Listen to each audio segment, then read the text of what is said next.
we have 30 questions in the finals. 15 of them go clockwise, 15 of them go anti-clockwise.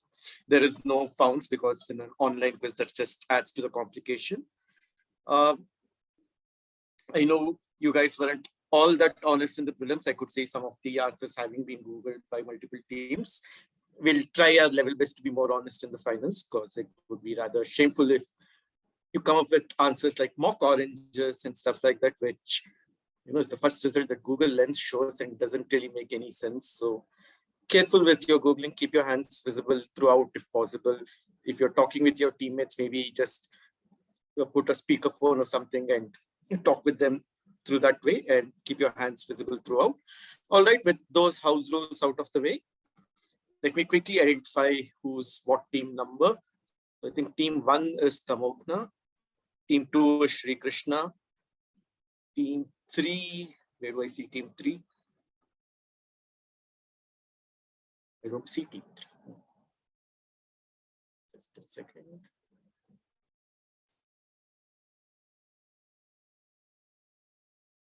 Team 3, are you guys here or is there no? Yes, we are here. All right, so Raghav and Co is team 3. Team 4 is Preetam. Team 5, Ritvik and Co. 6 is Ashwant and teammate. We have 7. Team 7, if you speak up, you'll come to the forefront of the list. Yeah, so I'm here. All right. So Akash is team 7. Team 5 is 8. here. Team 5 is here. Like we weren't able to answer then because like my meat was hanging. All right, cool, no problem. Team 8. Yeah, we're here. Keshav, all right, and team 9, I guess I saw team 9 somewhere. Yes, Abhishek, the 3 Abhisheks. All right. Okay, welcome to the finals, everyone. So, first question of the clockwise half going to Tamogna. Here we go. There's no pounds and infinite bounds, not pounds. So, question goes to the next team who answers the question right. If nobody answers, it still passes to the next team anyway. All right, look at this photograph and you have to explain this aviation tradition. You can see somebody cutting off the tail of somebody's shirt. Just explain what this tradition in aviation is all about. Give me a story. Most of the finals, you'll have a bit of storytelling to do. There are lots of how, why, those kind of questions.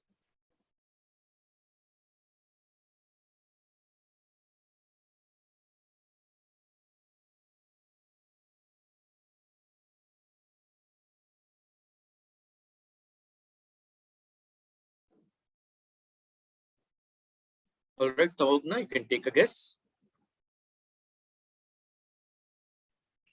So is it a guess? Is it because the tail of the aeroplane remains intact? No, nothing to do with the tail of the aeroplane, but creative thinking. Moving on to team 2. Yeah, so this is like cutting the tail of the shirt to instill confidence for the new students for the flight, for their first flight. Can you explain this whole answer? Why will cutting the tail of a shirt instill confidence? Yeah, it's a solo flight. So for the airplanes jet, they will attach the tail of the shirt. But how will attaching the tail of the shirt inspire confidence or first solo flight? You're just quickly telling me some keywords that you're seeing. Is that what is this all about? No. Then give me a cogent explanation, because your answer as of now hasn't made too much sense. So I'll pass on. Okay. Sri Krishna, again, consider it fair warning. If you're Googling, please stop. All right. I answered. Okay. Raghav, what's your guess? We would like to pass. Okay. Moving on to Preetam. So I'll say these are solo flights, and essentially the first time you fly solo, right, you might not be aware if there is some like if your hatch is slightly opened up or etc. So if you have a cut at the back of a t-shirt, maybe you'll feel the wind and realize that not everything's all right, like a canary bird sort of a water. No, nice creative guess there. Not the right answer. Rutvik? Rutvik and others from team 5. Yeah, Monish. Yeah. We are here. Could I try and guess this? Go for it. Yeah. So like this, I'm not exactly getting this, but it might be like these are solo flight other was talking about. So like the instructor has to sit behind them and somehow to show that you don't need any more guidance. So they pull on the shirt. That is what I'm expecting. So See, this is the problem, Monish. If you try to quickly Google, you can't read and also comprehend what the results are saying. So, Monish, this is your fair warning as well. Again, it's not a cogent explanation. You're quickly throwing off some keywords that you could quickly read. And also, why isn't your video on? You and Ritvik, please keep your video on as well. Same goes for okay, you. yeah, sure. So please do not Google. It's very, very evident if you're Googling, one can easily make out. So one more time this happens, you'll have to disqualify you. Ashwant, then Ritesh. Will pass. Okay. Akash.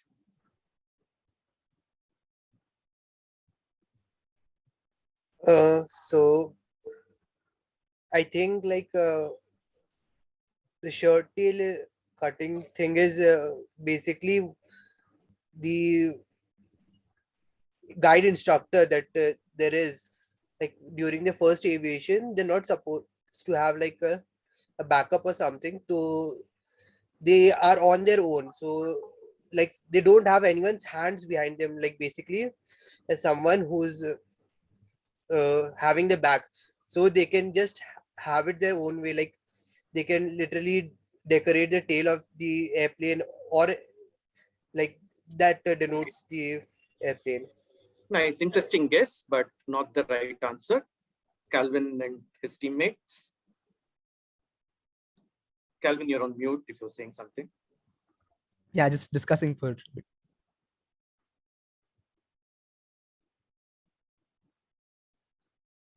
Okay, I'll take a guess now. We've had enough time. Yeah, I'll just take a stab at this. One sec.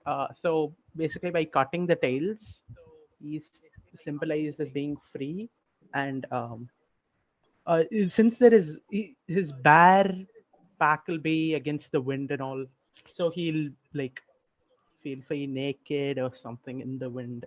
Some No, freedom, nothing something. of that sort. That's one. Team 9, the 3 Abhisheks. Yes, sir. So actually, in the United States, when there was no headphone technology, the instructor would sit behind the learner who would learn to fly the aeroplane. Aeroplane. So when for the first time, it is difficult to get to all the controls. So the instructor would tug the shirt to draw the attention of the Abhishek, I'll have to give you the same warning that I gave Monish. It's very clear. You're just reading out something that you're just quickly Googled. So I'm sorry, I'll have to scrap this question because the 3 people who made an attempt by very clearly Googling and reading out the answers. Please, guys, do not do this. This makes it extremely disappointing.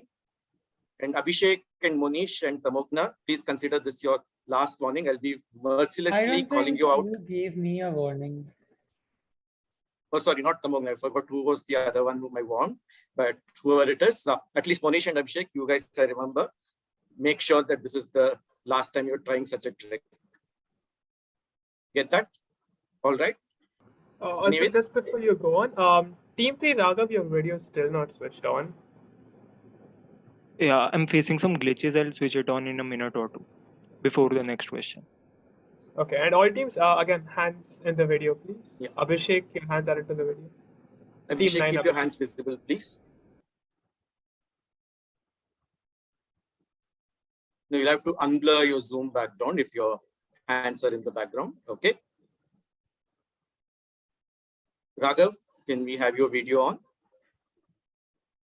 Anyway, I think Abhishek, with the virtue of time, managed to get to the explanation. But then it was so very evident that he was reading out of something. Please, guys, don't do that. Takes the fun away from a quiz.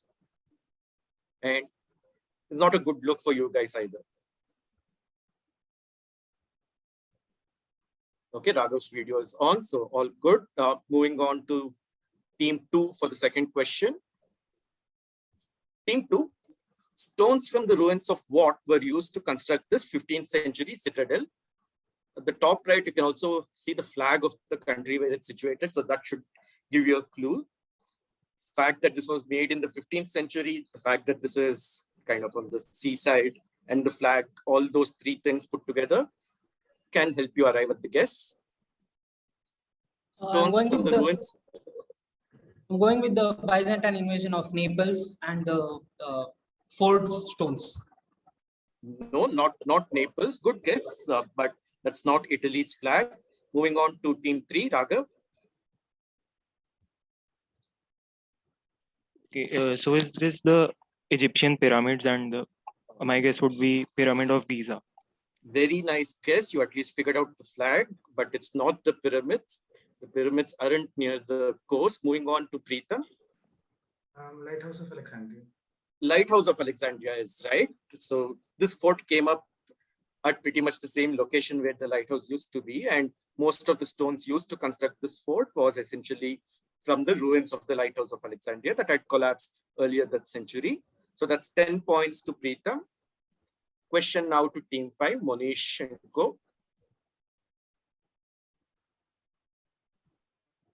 Staying with Egypt, why is it that unlike most other old Egyptian tombs, robbers and adventurers were unable to disturb Tutankhamun's tomb for nearly 3,500 years? So when Lord Carnarvon found it, it was very much intact and nothing was stolen, nothing was vandalized at all. But most other Egyptian tombs, usually most of the people found it in a stolen or a defaced kind of a state. Again, I need a bit of a story here. Yeah, is it for us? Yeah, team 5, go ahead. Yeah, so can I discuss with my teammates for this? Yeah, you can discuss with your teammates. Just make sure that your hands are visible when you're discussing and you're on mute so that other people don't overhear you.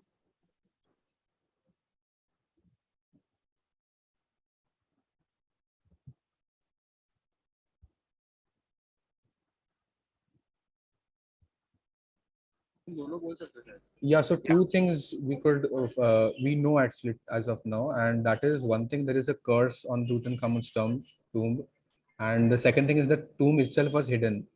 No, nothing to do with the curse. The curse came after the discovery of the tomb by Lord Carnarvon, so nothing to do with that curse. Moving on to team 6, Ritesh and Ashwant. We're passing. Okay, passing to team 7, Akash. Akash, your hands should be visible on the screen, please. So I was also gonna guess about the curse, but I guess since that's not the answer, so I guess it was probably clogged by stones and the. No, nothing to do with it getting blocked by stones, but good logical guess there. Moving on to team 8, Satvik, Calvin. Yeah, we're going to guess that Tutankhamun's tomb was not in the same location as where you'd expect most tombs to be. Like, it wasn't in the vicinity of the pyramids in the Valley of Kings, so nobody thought to go and look. Good guess, but no, it was found in the Valley of Kings itself, and reasonably close to many other tombs. Abhishek, team 9. The first thing is that its location was unknown, and second thing is that when the excavators first tried to discover the tomb, it was located at very inside. And second thing is that if they tried to open it, it was very, due to it says it was very strongly formed. It was, and they were not able to deform it even in the heat of the sunlight. So they have to. Abhishek, you're again reading out something. No, sir. We have studied in CBSE 11th class. Okay, okay. Anyway, the answer is completely wrong because you're not trying to answer the question I'm asking. You're reading out some paragraph from somewhere which doesn't even answer the question. Moving on to team 1. Okay, so they just since it was like since it was in ruins, they didn't care to just disturb it. They didn't think that it would contain No, gold and. not right. Moving on to team 2, Shri Krishna. Is this due to arsenic poisoning? Nothing to do with arsenic poisoning either. Interesting guess though. Raghav? Was it guarded by some priests of Egypt or something like that? No, no priests were guarding it. Back to Preetham. I'll say there was the opposite of what some team said, that there was a much more popular or legendary tomb nearby, and so therefore everyone was trying to focus on that, and then nobody realized that there was something with so many riches right there. So it was overshadowed. Good guess, kind of right also, given Ramses II's tomb was pretty close by, and here he was very much more popular and everything, but nobody gets the right answer on this one. So his successors, first Horemheb and then Ramses II, tried to completely erase Tutankhamun's existence from history because he was not a very popular, his reign was not very popular, the short reign that he had. So he was removed from most of Egypt's histories, and all records of where his tomb was located was also erased. So essentially people didn't even know that a Tutankhamun existed, let alone where his tomb was. So that's the answer that I was looking for. Nobody gets points on that. Question now direct to team 6. The Firozshah Kotla match versus Pakistan, where Anil Kumble famously took 10 wickets, had a few people of a particular profession stationed along the perimeters of the ground in case of a certain emergency that could happen. Who and what was this unusual emergency that was likely thanks to the protests surrounding that series? Sorry to interrupt. Team 3, Raghav.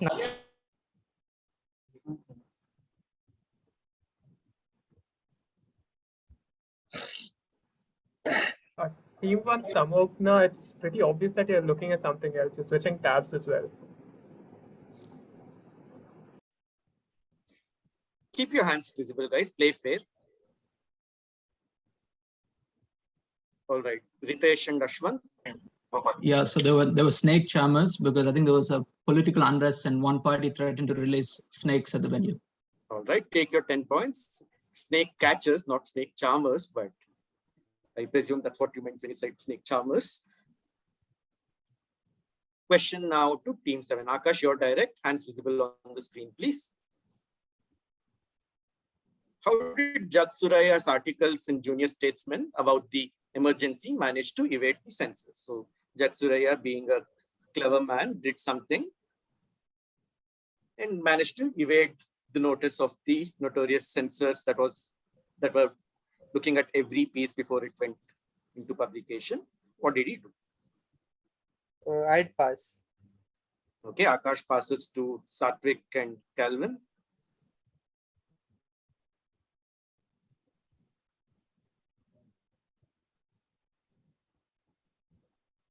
We'll guess Yeah. they were probably written in Urdu or something, and these people mistook it for Arabic, maybe. No, Jagsuraya and Junior Statesman always stuck to English, not right.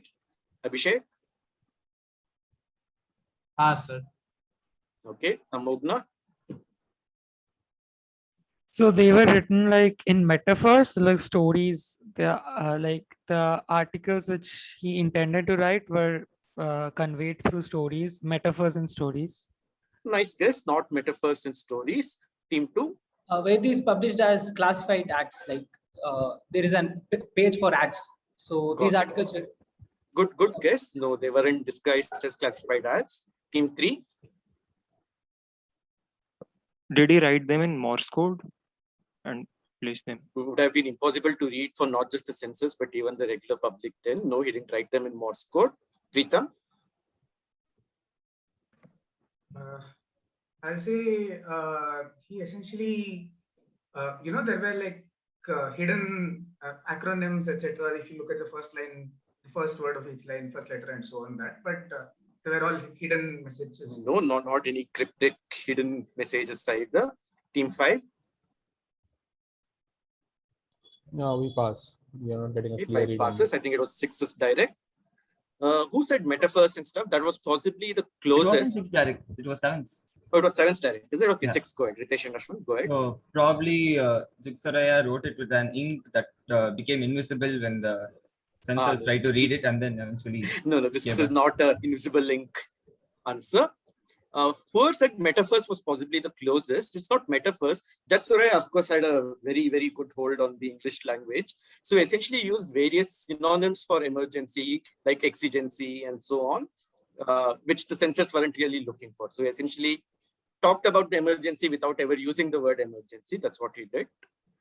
Question now goes to team 8. Team 8, Calvin and Satwik. The only time this happened in the top division of English football was in the 2020-21 season. Most likely reason for this is that most matches were played in empty stadiums. What is the statistical anomaly? You can work this out. Just think logically. Only time it's happened was last season, 2020-21. And the most likely reason is because most of the matches were played in empty stadiums. This is team 8's direct, Calvin, Keshav, and Satwik.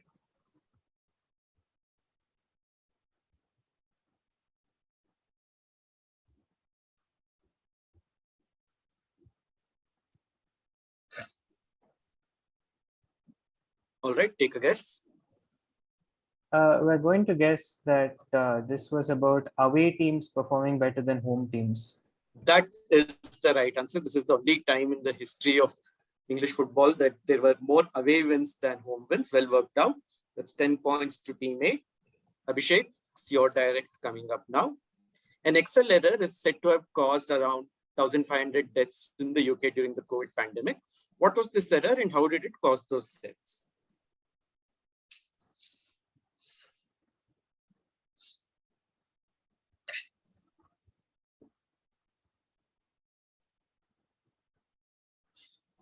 So, maybe different doses of same doses of different vaccine were given. Like for example, first dose of Moderna, second dose of. Oh no, nothing to do with different doses. We're talking of a Excel sheet error. Moving on to team 1. Pramodna. Was it because then they were like listing the like vacant hospital beds, they just when someone mistakes it and wrote 0 or something, I guess. No, nice try, but no. Shri Krishna. I'd like to go with the whole Excel sheet had been saved in a different format, due to which all the data has been, would be erased. So due to which they wouldn't know who was positive and who is negative. Okay, what is this different format that you're talking of? I wouldn't go with CSV, some other format which causes the file to get corrupted. You're close enough for me, so I'll give it to you. It's not the entire file getting corrupted or the entire data getting lost. They save the sheet as an XLS instead of XLSX.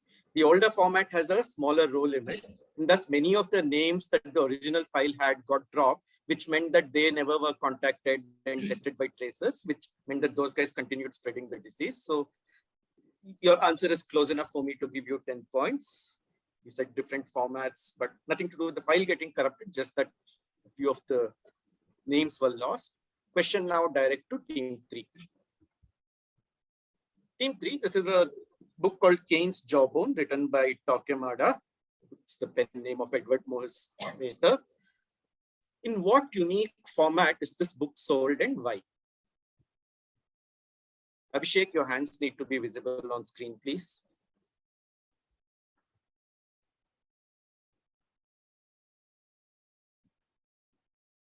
Akash, your hands as well. Please keep them all visible on screen throughout. So this is to team 3, Lakshit and Co. The review there says, if James Joyce and Agatha Christie had a literary love child, this would be it. Look carefully at the image. There are clues in the book cover as well.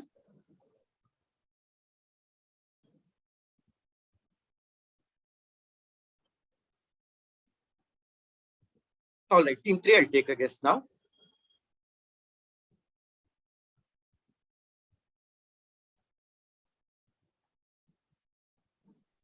Yeah, we are passing. Lakshit, Hello, can you hear me? you're not audible even though you're not on mute. We'd like to pass.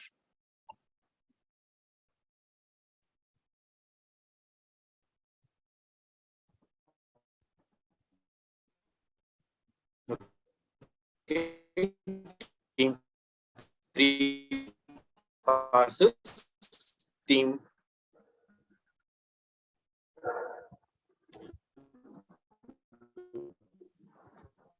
Hello.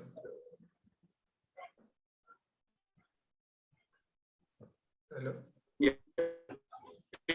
Go ahead. I think my internet connection. You are lagging, I guess. Yeah. No, I think it was your turn and I didn't hear your guess. So Yeah, can I go for it? if you made a guess, please make a guess. Yeah, Yeah, so go for it, Preetham. I'll say it's essentially it's open-ended so that people right. So there's it sort of like asks for people to send in the solutions, and in order to keep the sales continuing, etc., and like keep the mystery a thing, they'll never reveal the solution, etc. Whatever you send in is sort of the solution. It's like a What's the unique format in which the book is sold? so I'll say it's sold like Ludo, a game of sorts, that sort of Okay. No. Moving on to team 5. I don't know. I'm not sure, but if I'm to make a guess, I guess it might be a locked book, seeing a key and a lock or keyhole on the cover. Okay, no. Nice, clever try, but not the right answer. Team 6. We'll say there's like no page numbers and the order of the book is sort of messed up. So you have to find how the story progresses. Okay, and what's the format it's sold in? Oh, you're saying the format is that there are no page numbers. Format, yeah, there's no page. Okay. And why is it done that way? So that you can work as a detective and figure out the story.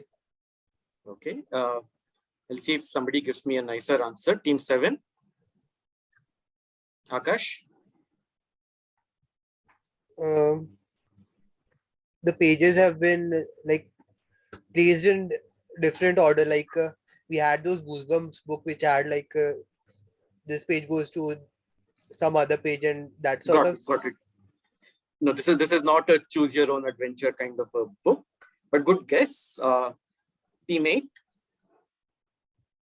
Yeah, all right. So we'll say because there's James Joyce and Agatha Christie's elements here, detective sort of novel where you're supposed to find out how the story progresses by putting things together. And the format in which the book is sold, we'll say is a crossword puzzle because there's Torquemada there. Okay, not a crossword puzzle. Moving on to team 9, Abhishek.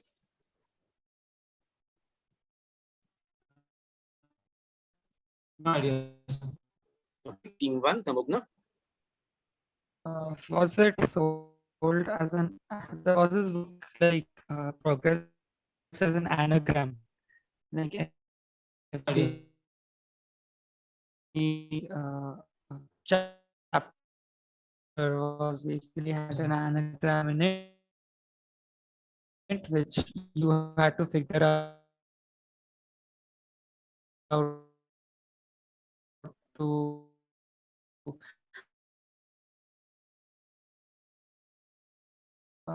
end. So Chapter was an anagram in it, which you figure it. Jigsaw puzzle, I think, is thematically close enough for me. And in a sense that novel problem clue also kind of would have helped you out there because it looks like 4 pieces put together.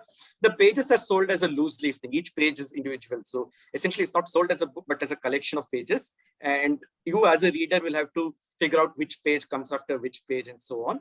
Who said no page numbers first? That was team 6, right? Yeah, team 6. Team 6, I'll give you 5 points for that.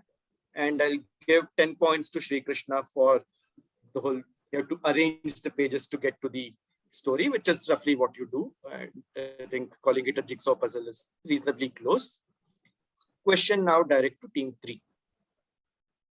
Team 3, what two-word phrase that means a fair opportunity is the name of a charity started by Arsenal legend Tony Adams to help sportspersons dealing with mental health issues. It's an appropriate name given he's a sportsperson and it means fair opportunity.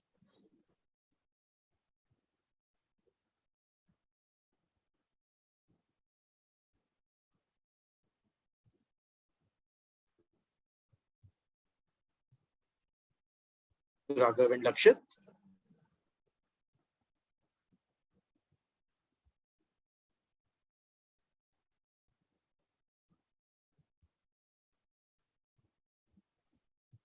Abhishek, your hands are again off the screen. Please keep them visible throughout. You don't need your hands for anything in this quiz.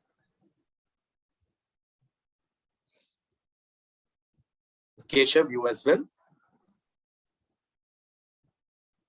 Sorry. What? Hands visible on the screen is what I said. Oh, right. All right, team 3, I'll take a guess now.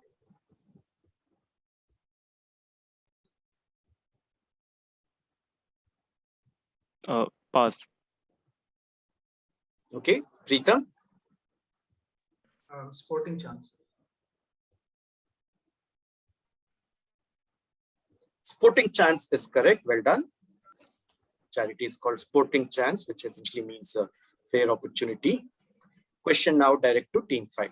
Team 5, what is the pattern of the silk saree from Nalli Silks inspired by? Just look closely at the picture, especially this part of the picture should help you out.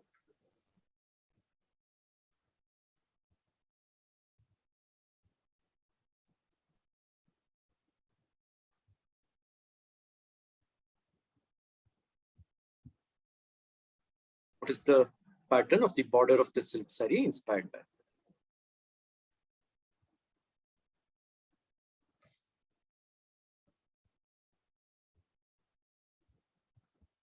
All right, team 5, I'll take a guess.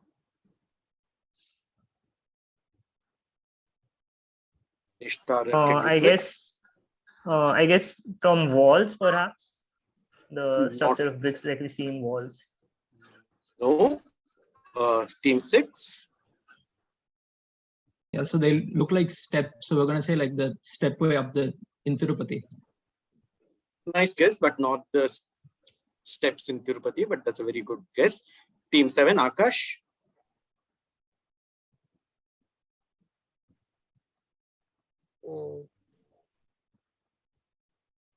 I'm not sure.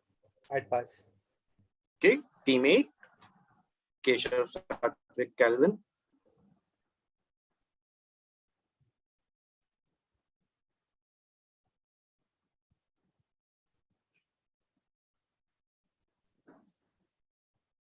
Your teammate, go So ahead, take a guess. The central design pattern there on the one at the front, that looks like the parliament, the Indian parliament. And that is all I wanted. This is inspired by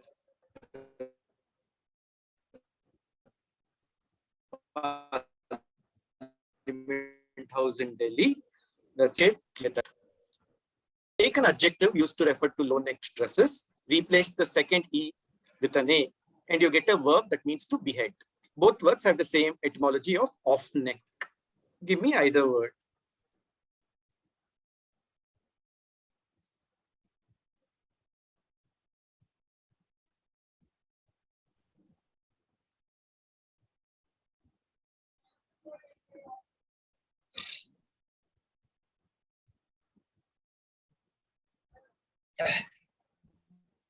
Yeah, team 9.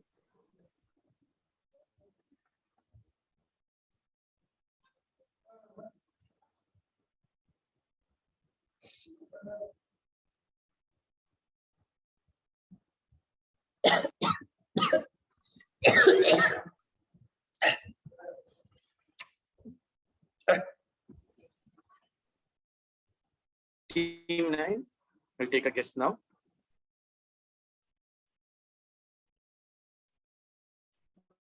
I'll have to pass you if you don't have a guess. Pass, sir. Okay. Team 1, Tamogna.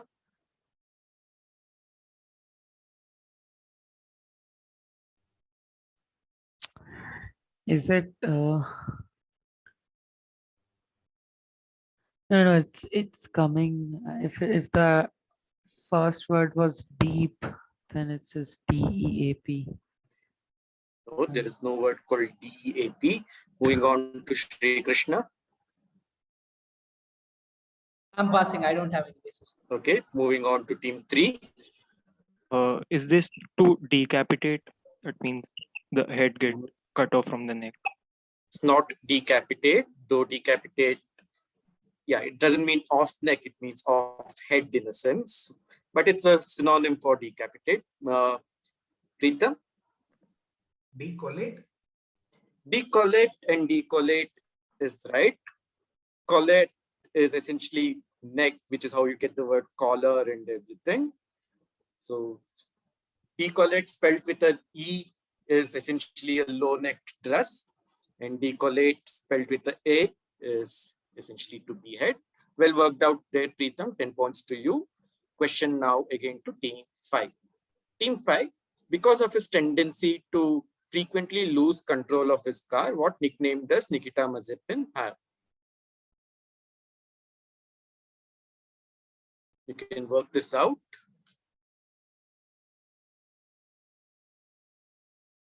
Tarak, your hands visible on the screen, please.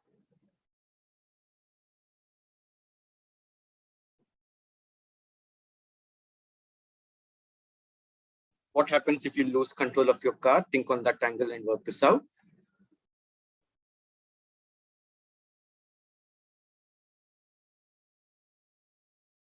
Lakshit, hands visible on screen, please. Both hands. Butterfingers, perhaps? Not Butterfingers. Moving on to team 6. Nikita Mazepin. Mazepin is correct. Well done. So good 10 points to you. If you lose control of your car, the car spins. And given his name is anyway Mazepin, they added an S to it and called him Mazepin.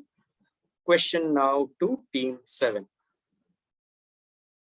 Team 7, this is the Vauxhall bus station. Take a look at the structure, and that will help you figure out the nickname that the locals give it.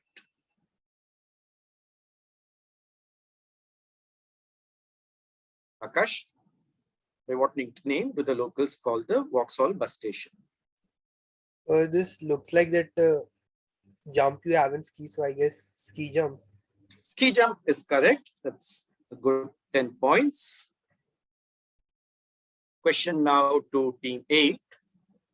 Team 8, the sociological impact of technological advances related to what formed the center of Connie Willis's sci-fi short story, Even the Queen. Editor Gardner Dozois characterized this story as a period piece.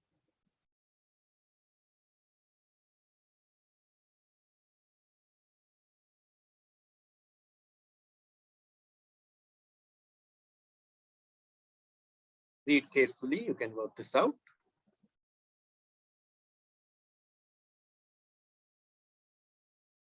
Tamogna, both hands on the screen, please.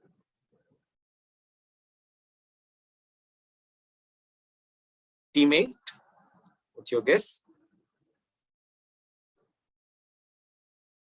So we'll guess. We'll guess this is something to do with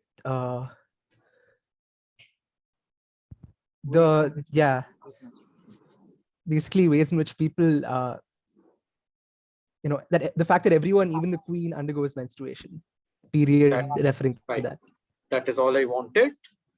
It took you a while to say menstruation, but you eventually did so. 10 points to team 8. Question now to team 9, Abhishek. In Neil Stephenson's 7 Eves, the CV is a kind of robot that was originally meant for exploring collapsed buildings. Takes its name from a creature which gets its name for its very peculiar way of locomotion. So what does it get its name from?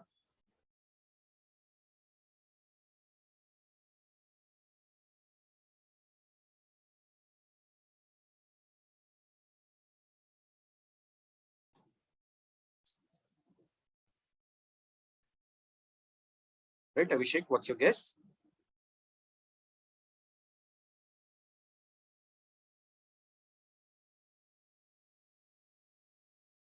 Both hands on screen, please, Abhishek.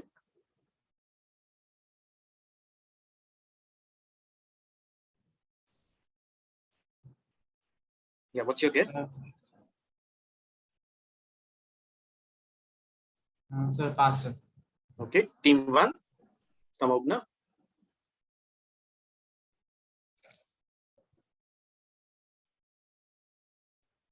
Is it the kiwi bird?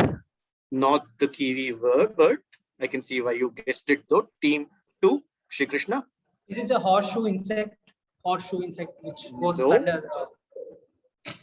I think you're referring to a horse crab, I guess, or a hermit crab or something like that. But no, none of those. Team 3. Is it a worm? Not any worm. Preetham. I'd say it's a sidewinder.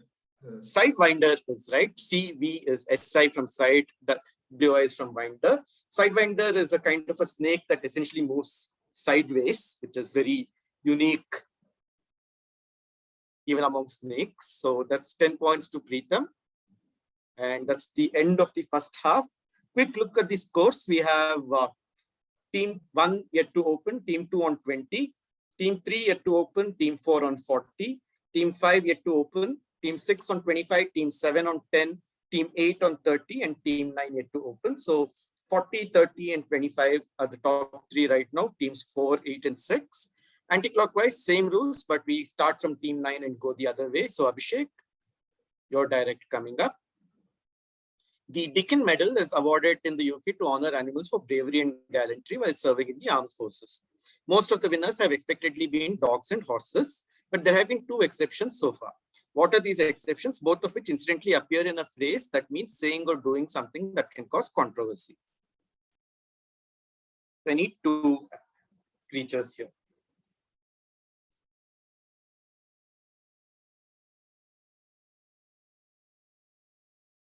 And you can work it out by the clue in the last sentence. Abhishek? Yes, sir. What's your guess?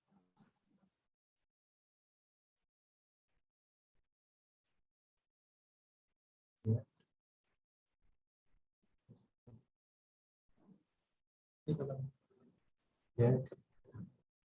Sir, cat. Guess. Sir, cat and. Sir, don't know, sir. Second. Okay. Teammate. We'll say cat and mouse. Cat and mouse. Okay. Team 7. Akash.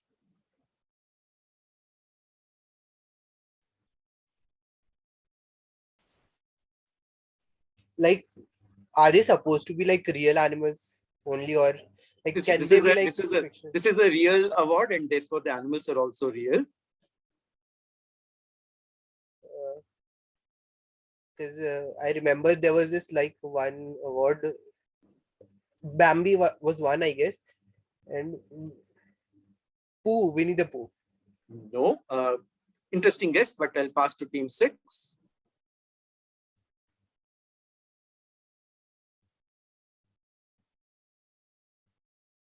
We are also going with cat. Probably then they'll go with pigeon. With what? Pigeon. And what's the phrase that is being referred to? Any. Not sure. Okay, cat and pigeon is right. Set the cat amongst the pigeons is the phrase that was being referred to. 10 points to team 6. Question now to team 5. Team 5, which phrase originates from something that was done as a cure for rabies in the 18th century, where the region where the dog had bit would be covered with something from the same dog? today the phrase is used in a context that has nothing to do with dogs.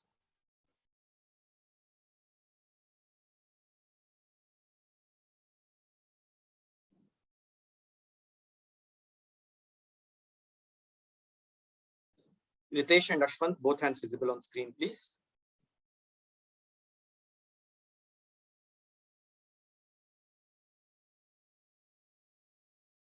Team 5.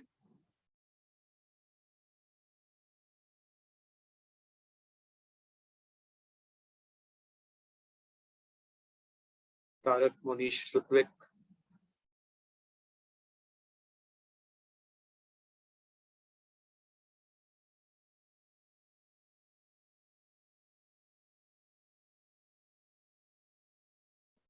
Yeah, take a guess now.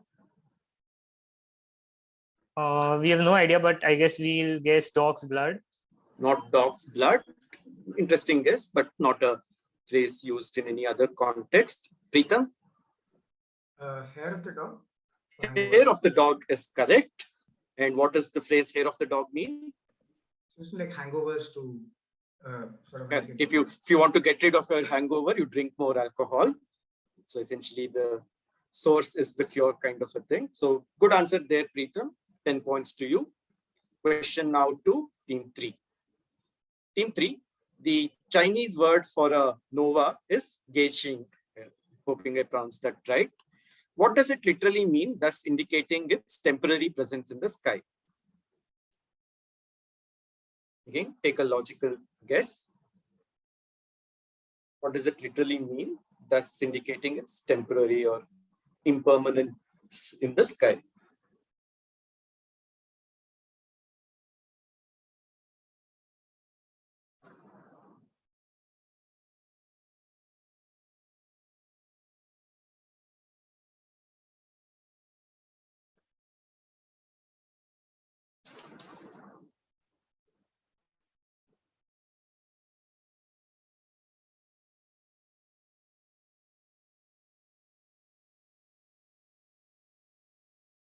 All right, team 3, we'll take a guess now.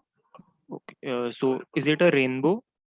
Not a rainbow. Nice guess. I can see why you guessed that. Team 2. Is it a bachelor or a single? Not bachelor or single. That's also an interesting guess. Team 1, Tamokna. Is it? This is just a word, right? This is like, is it a concept or something like an? Give me your guess. Give me your guess. What does it literally mean is the question. Is it like being like young childhood? Or... Not childhood. Interesting guess though. Team 9, Abhishek.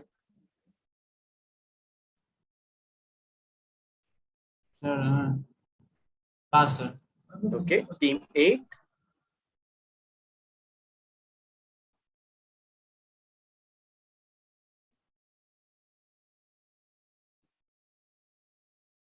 Satvik, Keshav, Calvin. What's your guess? We'll say it's something like morning star or something.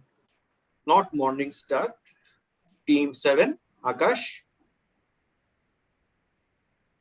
Shape of the clouds. Not shape of the clouds. Team 6.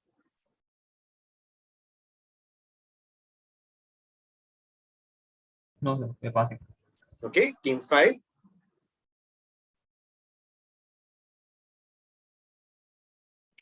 Can it be shooting star? Very nice guess, but not shooting star. Team 4. Second sun. Hmm? Second sun. Not second sun either. That was team 3's direct. Shooting star was probably the closest because you figured out the whole temporary presence and everything. But what it literally means is guest star. So it doesn't stay in the sky, it goes away after some days. So like a guest who comes and goes away. So guest star is what it literally means. No points to anyone on that. Team 2, your direct. What was originally stated as entia non sunt multiplicanda praeter necessitem? That is, entities are not to be multiplied beyond necessity. We know it in a slightly different format. What am I talking about? Is this about communism? It is not about communism. Team 1, it's a very interesting guess though. Tamogna?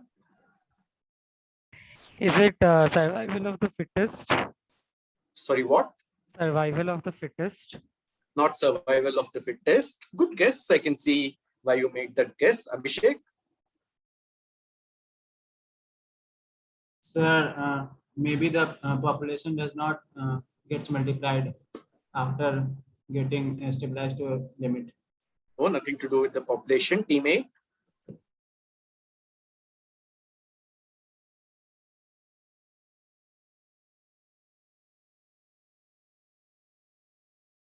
We'll say this was essentially the first copyright message for any piece of Not any copyright message. Team 7?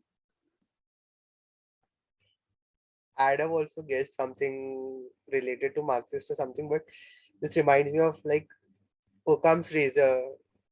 It has nothing to do with Malthus, but it is all to do with Occam, William of Occam. Occam's razor is correct. Good answer there, Akash. That's 10 points to you. Question now to Team 6. Team 6, postage stamp, windmill, wine glass, witch's hat, snowflake, dollar bill, torch, umbrella, anchor, more such things. It's not an exhaustive list. Give me a connection between all of these.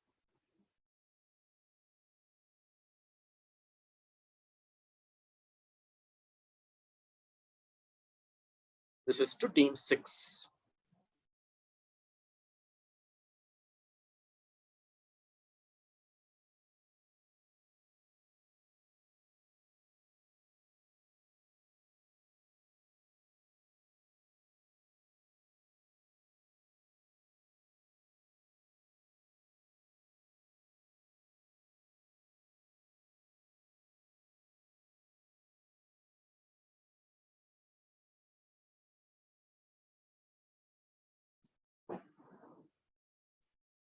Okay, Team 6, any guesses? Will pass. Okay, Team 5.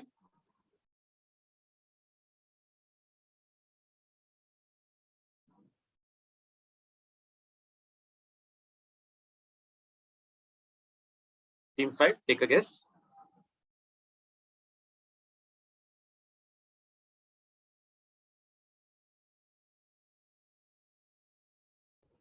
It's like एक painting जिसमें ये लोग सब aberrant चीज है, ऐसा हो सकता है.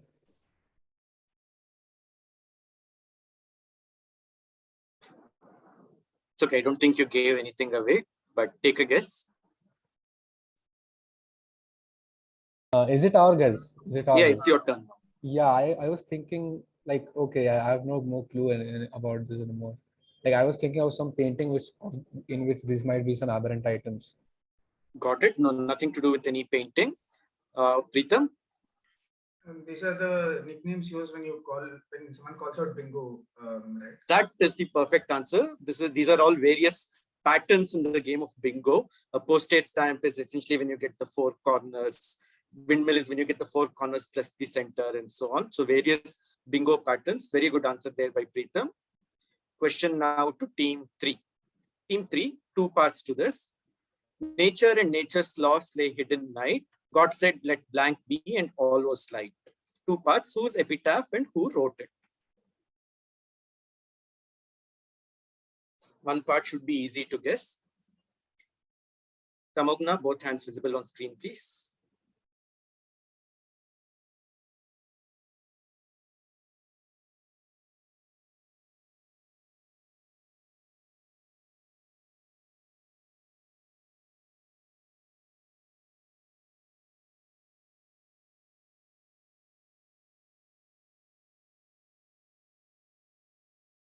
All right, Team 3.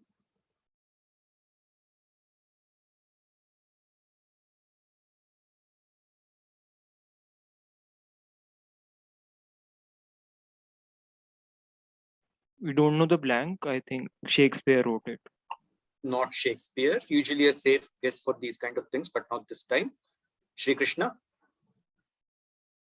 Yeah, so I would go with the Newton because he discovered those all the laws of physics, which revolutionized. And epitaph will be some pope. All right. Alexander Pope and Newton is right. So that's 10 points to you. Question now to team 1. Team 1. Shortest question of the quiz, but like to give me a nice creative answer. What was nicknamed main palm? Or main pants? Clearly the reference is to something, but what was nicknamed main pants?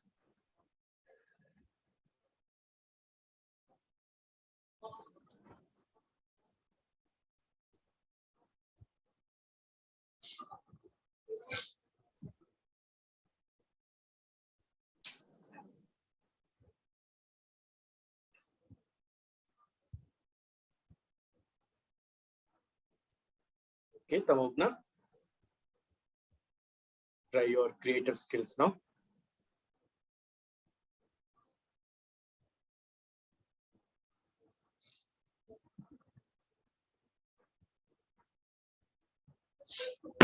Was it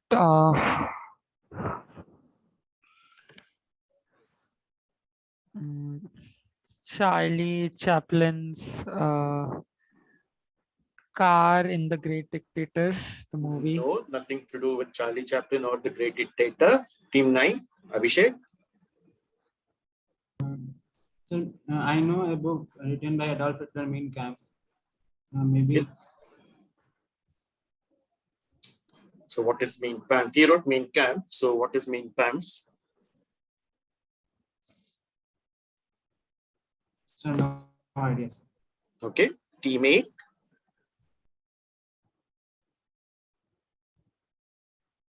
So we'll say this is a pun on main Kampf, and pamphlet was what was intended to be in there. So we'll say this was the nickname given to the early Nazi propaganda posters and so on. Actually, the other way around, it was anti-Nazi propaganda pamphlets, but you got the concept right. So you can take your 10 points. So these were the propaganda leaflets that RAF would drop on German occupied territories.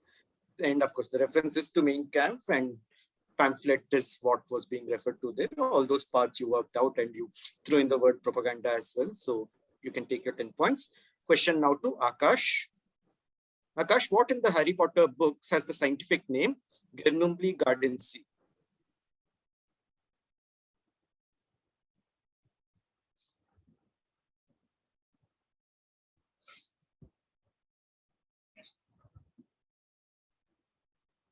You can work this out even if you have not read the books.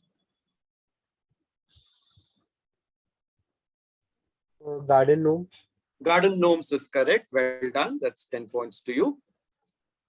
Question now to team 6. Team 6. Valerie Solanas, infamous for attempting to assassinate Andy Warhol, was the founder and sole member of a feminist organization called SCUM. What did SCUM expand to?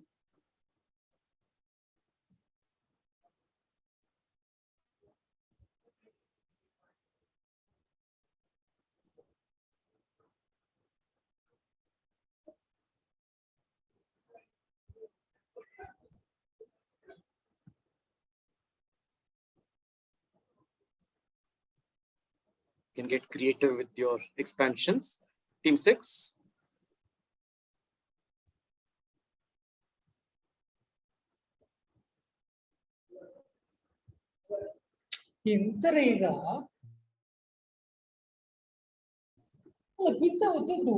Passing. Okay, team 5.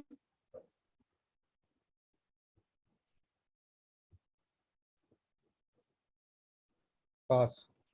Okay, Preetham. Society for Cutting Up of Men. That is the right answer. Society for Cutting Up Men. That's 10 points to Preetham, and question direct to team 3. Team 3. What have I blanked out in the title of this George Harrison album? A word that again came into focus in the world of music in the 90s. The album art gives you enough of a clue.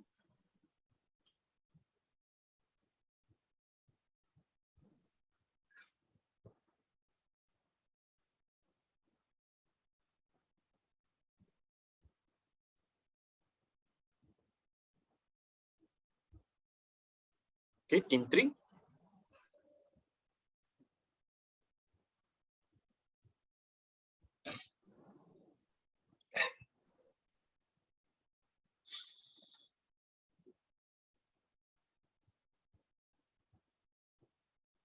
Raghav, Lakshit.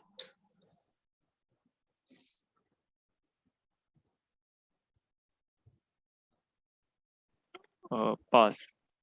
Okay, Shri Krishna. I'd go with Wonderwall music because the wall divides the wonders of those beautiful ones. Okay, fine. And 90s fits in with Oasis Wonderwall. So that's 10 points to you. Question now to Tamogna. Red Shirts and Roses, The Tale of the Two blank blank. Complete the title of this Eric Midwinter book.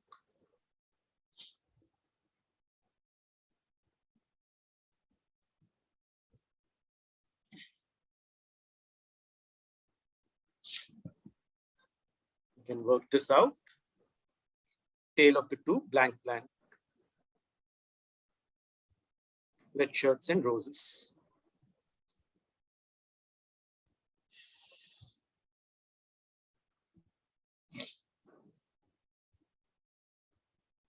All right, Tamogna, what's your guess? I think if red shirts is something to do about the communist revolution, the Red Army, and roses, tale of the two. Okay, you're on the wrong track, so I'll stop you and move to Abhishek. Sir, Red Shirts and Roses, the tales of the two Old Traffords. And why is that? How did you work that out? What does red shirts refer to? So Red Shirt refers to the communists, I think. Okay, that ends your stay in the quiz, Abhishek, because red shirts here, if you knew Old Traffords and if you knew that, red shirts here clearly refers to Manchester United football team and roses refers to their cricket team. So sorry, Abhishek, you won't be getting any more questions. You clearly Googled this. If you knew Old Traffords and you did not know red shirts refer to Manchester United, who are you fooling? You can leave the quiz section. Thank you. All right. Question now will go to team 8. Team 8, if it was baby satisfactorily born for the USA, what was it for India a few decades later? Sorry. So I need a sentence as your answer. If it was baby satisfactorily born for the USA, what was it for India a few decades later?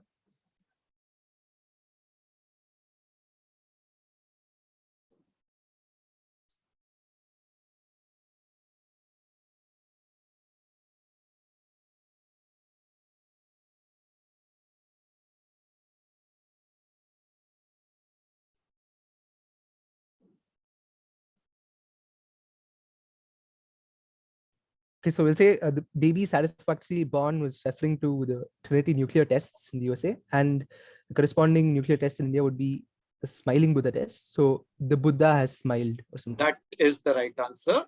Nice. Very good answer there. That's 10 points to team 8. Well worked out. Question now to team 7. Akash. The Tower of the Juche idea in Pyongyang was built by Kim Jong-il to commemorate his father, Kim Il-sung's 70th birthday.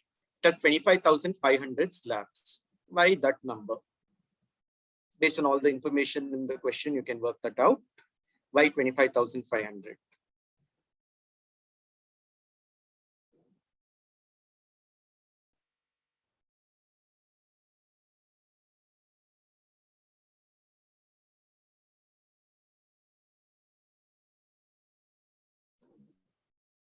So I'll take a wild guess, like this might be the number of soldiers who died. Not the number of soldiers who died for North Korea. Team 6. Yeah, so it's like one slab for every day he's lived till 70. That's right. 365 into 70 is 25,500. That's some quick arithmetic there from team 6. So 10 points to you. Question now to team 5. The name of the character, Lambajan Chandiwala in Salman Rushdie's The Moor's Last Sigh, is inspired by the name of which fictional character? Fairly simple. You can work this out by looking at the name carefully. Lambajan Chandiwala.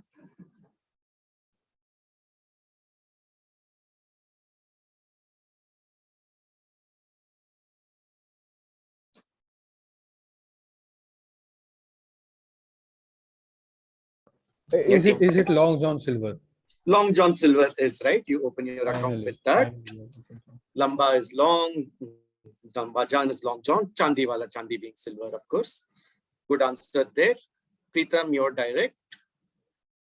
I think this is the last question of the quiz as well, and it's a four-parter. In the early days of AIDS, it was referred to as the 4H disease, with the 4H referring to the groups of people who were most commonly contracting the disease then.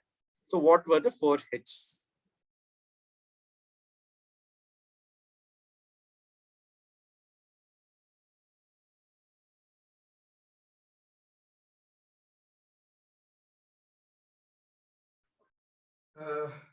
So I'll say homosexuals, heroin addicts,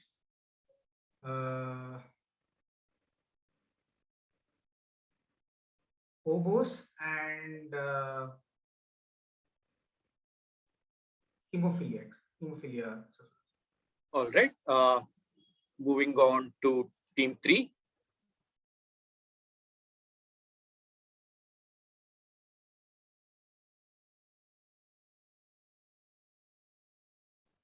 Pass. Okay, Shri Krishna.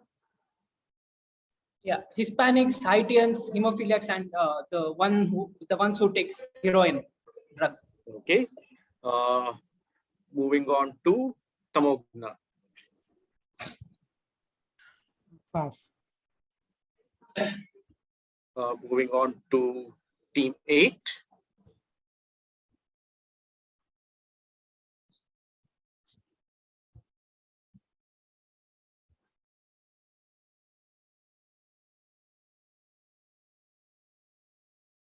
Calvin and Co.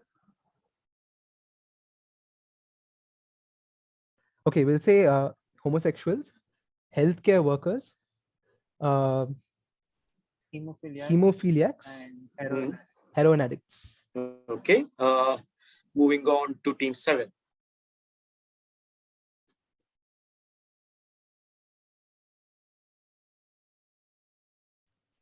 Homosexuals, heroin users, hemophiliacs, Okay. Haitians. All right. You combined answers from Pritam and Shri Krishna, and you did the right combination. That is the correct. Those are the 4Hs. I'll give 7 points apiece to both Shri Krishna and to Pritam because they independently got 3 parts right, and 10 points to Akash. And that brings us to the end of the quiz. So let's take a look at the final scores. Coming in first with 77 points is Pritam. Coming in second with 50 points is team 8, that's Calvin and Co.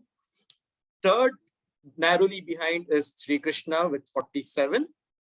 And then we have team 6 at 45 coming in 4th, Akash coming in 5th with 40, and team 5 coming in 6th with 10.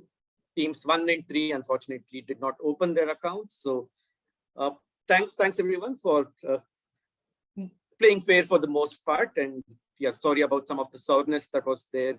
That's what happens when you Google in a quiz. It doesn't end well for anyone.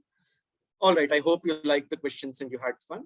Thanks a lot, guys. And congratulations to Pritam and team 8, as well as Sri Krishna, who came third. Thank you. Yeah, thank you, Udupa, for conducting the quiz. And that brings us to the end of our 4-day quizzing festival as well. We hope everyone had fun participating in all the quizzes, if not only today's. And yeah, the winners will be contacted shortly. But other than that, I think that's about it from Quiz Club IIT Dhanbad.